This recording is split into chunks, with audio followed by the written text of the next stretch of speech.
A very good morning to all. आज का हमारा टॉपिक है बैंकिंग सिस्टम।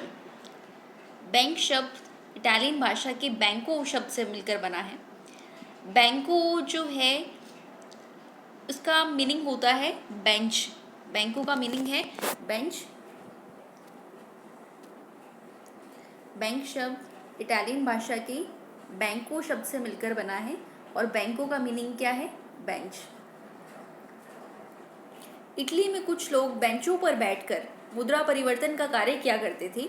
उनमें से किसी का व्यापार बंद होने पर उस बेंच को तोड़ दिया जाता था। कालांतर में बैंक शब्द का प्रयोग मुद्रा परिवर्तन करने वाली तथा बाद में साख की व्यवस्था करने वाली संस्थाओं के लिए किया जाने लगा। आज हम बात करेंगे बैंकिंग सिस्टम की, जिसमें हम बहुत सारे बैंक के बारे में चर्चा करेंगे कि कमर्शियल बैंक्स क्या होते हैं, पब्लिक सेक्टर के बैंक क्या होते हैं, प्राइवेट सेक्टर के बैंक क्या होते हैं। तो आइए जानते हैं बैंकिंग सिस्टम। इससे पहले मैं आपको थोड़ा बता दूं कि बैंकिंग जो है ये कोई नया व्यवसाय नहीं है। प्राचीन काल से ही आज जैसे बैंक नहीं, प्राचीन काल में जैसे बैंक नहीं थे, किंतु बैंकों का जो कार्य है वो देश में महाजन, सुनार, सर्राफ आदि किया करते थे। 1148 में जिनेओ में एक महत्वपूर्ण बैंक कैसा डी सैन जियोर्जियो स्थापित हुआ। 1157 में बैंक ऑफ वेनिस स्थापित हुआ। इस तरह से धीरे धीरे बैंकिंग सिस्टम का विकास हुआ। शुरू करते हैं बैंकिंग व्यवस्था से। बैंकिंग व्यवस्था वित्तीय संस्थाओं की एक ऐसी व्यवस्था है जिसमें जनता से धनराशि जमा करने तथा जनता को ऋण देने का कार्य किया जाता है। क्या होता है बैंकिंग व्यवस्था में? जनता से धनराशि जमा करने, जनता को ऋण देने का कार्य किया जाता है।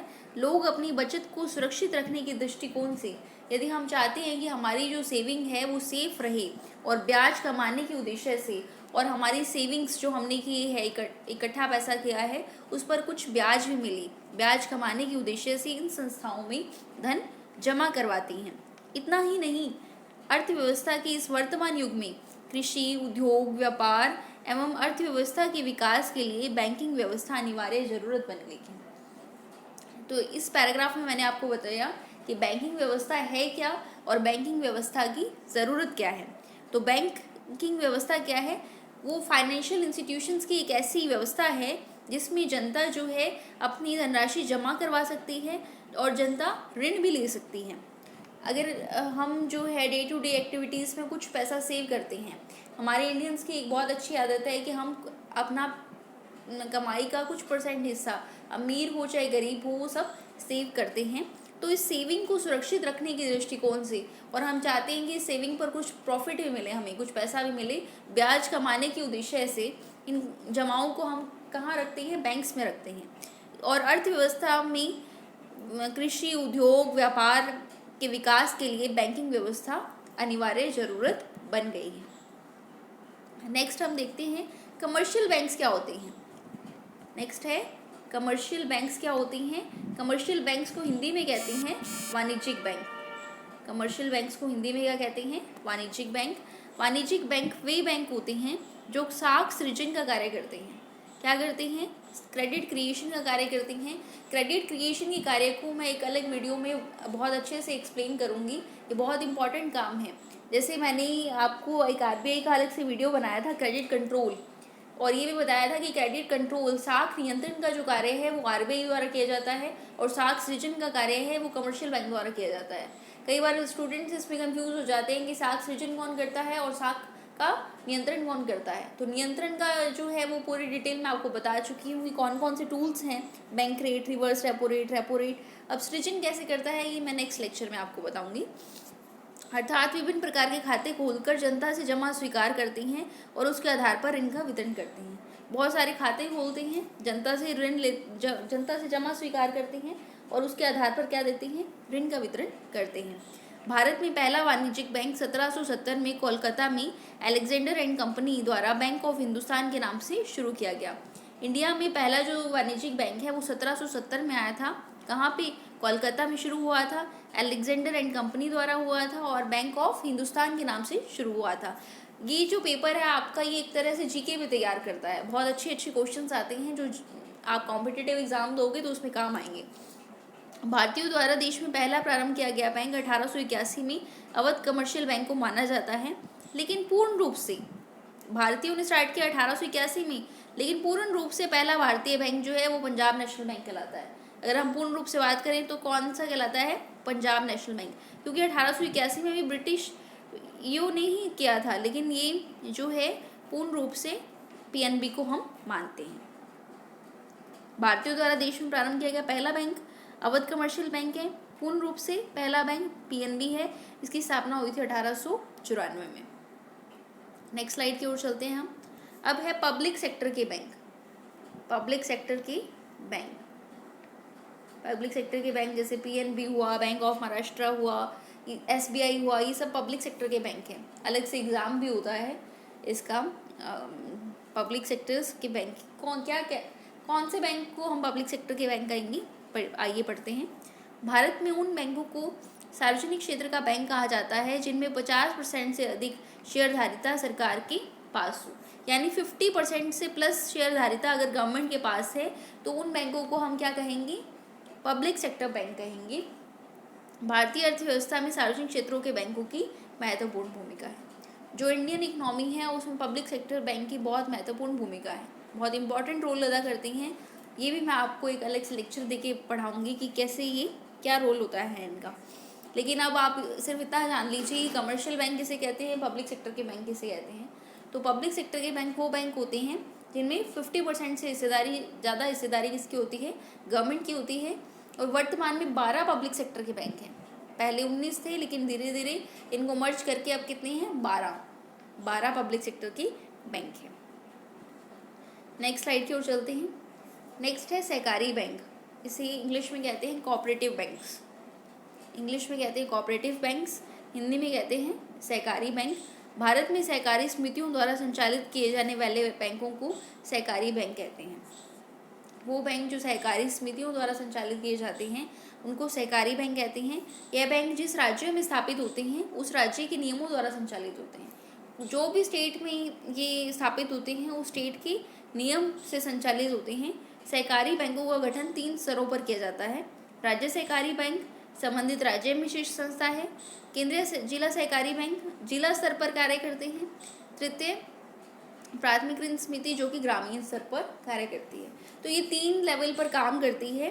पहला राज्य सहकारी बैंक जो स्टेट लेवल पर होता है, दूसरा जिला सहकारी बैंक जो जिला स्तर पर होता है, और तीसरा ग्राम स्तर पर प्राथमिक ऋण समिति होती है। 3 लेवल पर काम करते हैं। राज्य सहकारी बैंक, जिला स्तर पर जो बैंक होता है जिला सहकारी बैंक, और प्राथमिक ऋण समिति। ग्रामीण स्तर पर बैंक कृषि, पशुपालन, मत्स्य पालन आदि के लिए ऋण उपलब्ध कराते हैं। क्या काम होता है गांवों में? कृषि, पशुपालन, मत्स्य पालन, इन सब एक्टिविटीज़ के लिए लोन प्रोवाइड करवाते हैं।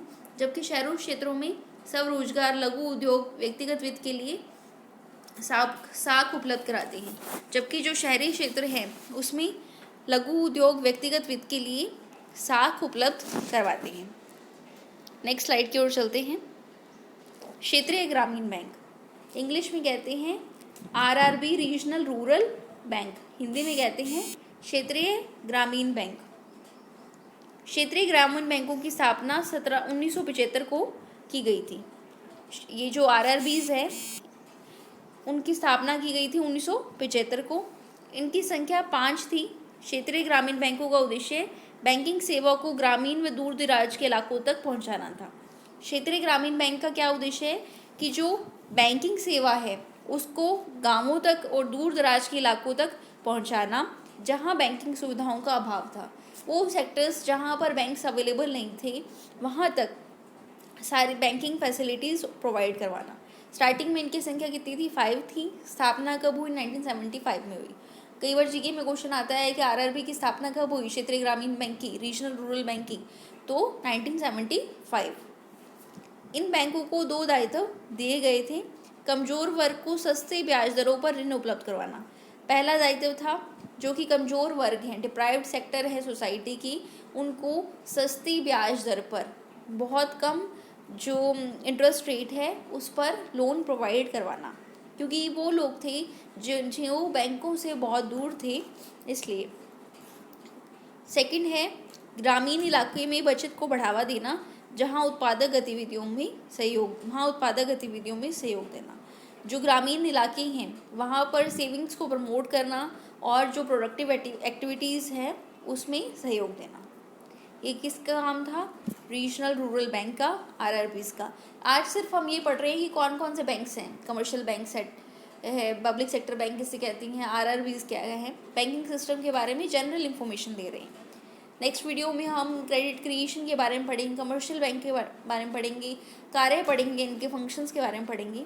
आज एक बेसिक इन्फॉर्मेशन कि होते क्या हैं, स्थापना कब हुई, क्या काम करते हैं ये। उसके बाद है विकास बैंक, डेवलपमेंट बैंक्स कहते हैं इनको। किसी राष्ट्र की अर्थव्यवस्था में विकास को गति प्रदान करने के लिए उद्योगों तथा आधारिक संरचना में निवेश की आवश्यकता होती है। कोई भी इकोनॉमी है, अगर हम चाहते हैं कि वो डेवलप्ड हो तो क्या करना होता है, जो उद्योग है या इंफ्रास्ट्रक्चर है उसमें क्या करें, इन्वेस्टमेंट करें, इंडस्ट्री में इन्वेस्टमेंट करें। इन आवश्यकताओं की पूर्ति हेतु भारत में विकास बैंकों के द्वारा की जाती है। ये जो आवश्यकता है इसकी पूर्ति डेवलपमेंट बैंक्स करते हैं। जैसे अब रीजनल रूरल बैंक है, ये क्या करते हैं, जो डिप्राइव्ड सेक्टर है उसको लोन प्रोवाइड करवाते हैं। जबकि डेवलपमेंट बैंक क्या करते हैं कि अगर हमें हमारी इकोनॉमी को डेवलप करना है तो इंडस्ट्री को पैसा लगाने की बहुत ज़रूरत है और इंडस्ट्री को लोन प्रोवाइड करवाने के लिए डेवलपमेंट बैंक की स्थापना की जाती है। विकास बैंक वह बैंक होती हैं जो आर्थिक विकास, विशेषकर औद्योगिक विकास के संवर्धन के लिए व्यापारिक इकाइयों को सभी प्रकार की वित्तीय सहायता, निवेश, प्रत्याभूति, संचालन आदि उपलब्ध करवाते हैं। तो इसमें क्या है कि विकास बैंक वे बैंक हैं जो आर्थिक विकास, विशेषकर औद्योगिक विकास के संवर्धन के लिए व्यापारिक इकाइयों को, जितनी भी कमर्शियल यूनिट्स हैं उनको वित्तीय सहायता प्रदान करते हैं किसी भी रूप में, लोन प्रोवाइड करवाना, सिक्योरिटीज़ देना, एनी हाउ वो फाइनेंशियल हेल्प देते हैं। भारतीय औद्योगिक विकास बैंक, भारतीय औद्योगिक वित्त निगम और राज्य वित्त निगम विकास बैंक के उदाहरण हैं। इन्होंने एग्जाम्पल्स भी दिए हैं कि कौन कौन से जो बैंक्स हैं वो विकास बैंक के उदाहरण लेंगे हम। भारतीय औद्योगिक विकास बैंक, IDBI, औद्योगिक वित्त निगम और राज्य वित्त निगम। नेक्स्ट स्लाइड की ओर चलते हैं। भारत में विकास बैंक, इसको 3 भागों में बांटा है। औद्योगिक विकास बैंक, कृषि विकास बैंक, निर्यात आयात विकास बैंक, 3 भागों में डिस्ट्रीब्यूट कर दिया। पहले औद्योगिक विकास बैंक, तो इसके लिए कौन सा निगम है, भारतीय औद्योगिक वित्त निगम, भारतीय औद्योगिक वित्त निगम, भारतीय औद्योगिक विकास बैंक, भारतीय लघु उद्योग विकास बैंक। तो आपको ये जानकारी मिल जाएगी। ये तीनों बैंक किसके लिए हैं, उद्योगों के लिए और विकास बैंक हैं। दूसरा है कृषि विकास बैंक। हमें ये तो पता ही है कि राष्ट्रीय कृषि ग्रामीण विकास बैंक, नाबार्ड के बारे में कई बार क्वेश्चन भी पूछ लिया जाता है। इसको अलग से हम चर्चा करेंगे जब कृषि के बारे में पढ़ेंगे। राष्ट्रीय कृषि और ग्रामीण विकास बैंक, नाबार्ड। निर्यात आयात विकास बैंक, भारतीय निर्यात आयात बैंक। आवास विकास बैंक, राष्ट्रीय आवास बैंक। तो ये क्या है, विकास बैंक है। विकास बैंक क्यों हुए, क्योंकि हमारी इकोनॉमी के विकास के लिए ज़रूरी है, चाहे वो आयात निर्यात के उद्देश्य से हो, चाहे वो कृषि के क्षेत्र में हो, चाहे वो उद्योग के क्षेत्र में हो। इसलिए इसको नाम दिया गया डेवलपमेंट बैंक्स। हमारी इकोनॉमी के डेवलपमेंट के लिए ज़रूरी हैं। औद्योगिक विकास बैंक, कृषि विकास बैंक, निर्यात आयात विकास bank, IFCI, IDBI, SIDBI, NABARD, EXIM bank इसके एग्जाम्पल्स हैं। नेक्स्ट चलते हैं लघु वित्त बैंक। लघु वित्त बैंक, स्मॉल फाइनेंशियल बैंक्स। इसमें क्या है, वित्तीय समावेशन को बढ़ावा देने के लिए, फाइनेंशियल इंक्लूजन को बढ़ावा देने के लिए। फाइनेंशियल इंक्लूजन का मतलब होता है कि समाज के जो कमज़ोर वर्ग के लोग हैं उनको भी बैंकिंग व्यवस्थाओं से जोड़ना, उनको भी फाइनेंस से जोड़ना। वित्तीय समावेशन को बढ़ावा देने के लिए भारतीय रिजर्व बैंक ने जुलाई 2014 में लघु वित्त बैंक की स्थापना के लिए दिशा निर्देश जारी किए। जो हमारा RBI है, RBI के बारे में मैं आपको बता चुकी हूँ, उसकी गवर्नर के बारे में, इसकी स्थापना कब हुई। RBI ने जुलाई 2014 में लघु वित्त बैंक की स्थापना के लिए दिशा निर्देश जारी किए। लघु वित्त बैंक की स्थापना जनसंख्या के उन वर्गों को वित्तीय सहायता उपलब्ध करवाती है जो अभी बैंकिंग संस्थाओं से अछूते हैं, इसके साथ ही लघु व्यवसाय की छोटी सीमांत किसानों, अति लघु कुटीर उद्योग, संगठित क्षेत्र की इकाइयों की ऋण सुविधाएं उपलब्ध करवाना भी इसका उद्देश्य है। तो लघु वित्त बैंक क्या करती है, जो बैंकिंग संस्थाओं से अछूते हैं उन लघु व्यवसायों को, छोटे सीमांत किसानों को, लघु और कुटीर उद्योगों को, संगठित क्षेत्र की इकाइयों को क्या उपलब्ध करवाती हैं? लोन प्रोवाइड करवाती हैं। तो ये हुआ आज का टॉपिक, जिसमें हमने बेसिक जाना कमर्शियल बैंक्स क्या हैं, पब्लिक सेक्टर बैंक क्या है, लघु वित्त बैंक क्या है, विकास बैंक क्या है, आरआरबीज क्या है। धन्यवाद।